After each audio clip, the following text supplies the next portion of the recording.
This is Jennifer. Hello. Very nice to meet you. Hello, lovely to meet you. Lovely to meet you. Carey. Jennifer Merin with the Alliance of Women Film Journalists. Oh, wow, lovely to meet you. Wow.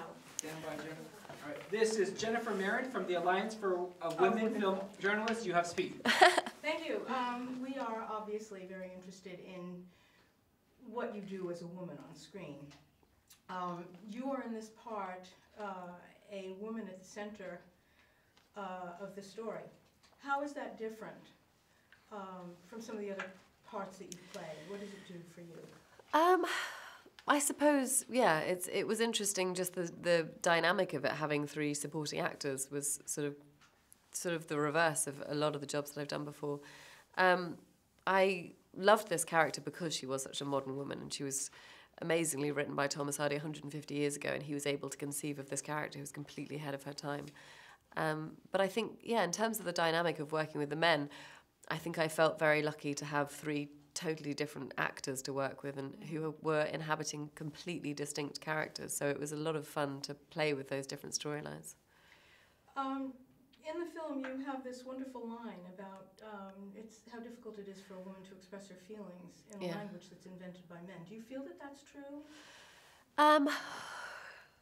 I suppose in the respect of, in where she's in what she's trying to say with that line, I suppose I don't directly relate to now as a modern woman, because I think we've come a great distance. But I think the essence of it still resonates today, in that for us to be able to, you know, for me to be able to express myself or to be able to represent strong women on screen, I often have to wait an awful lot of time to find a character that's actually speaking authentically as a woman in a script, as opposed to lots of kind of two-dimensional versions of women that are put into film these days. So to wait for a well-written female character, that takes some time.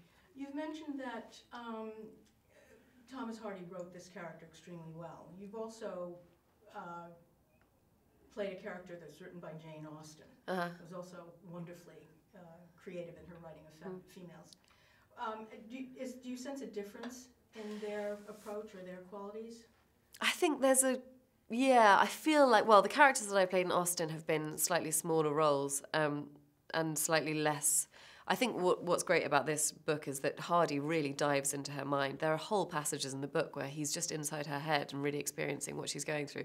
And there's a great deal of darkness and complexity to those scenes that I think Austen doesn't really...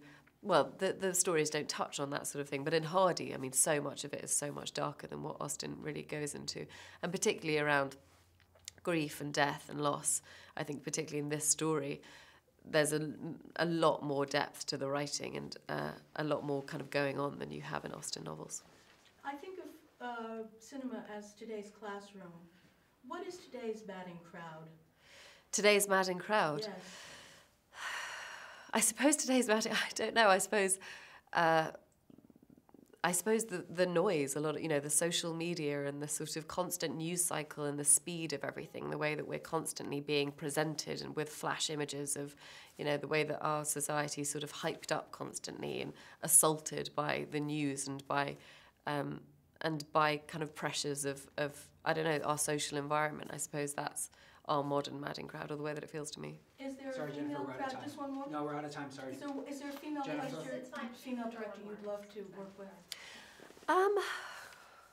Yeah, I'd love to work with Suzanne Bier. I think she's an extraordinary filmmaker, and I've loved all of her work. And I've had great experiences working with female directors, and particularly I just wrapped a film called Suffragette about the women's rights movement in London. And that experience was just so great, and Suzanne's a director I've always really looked up to. Thank you.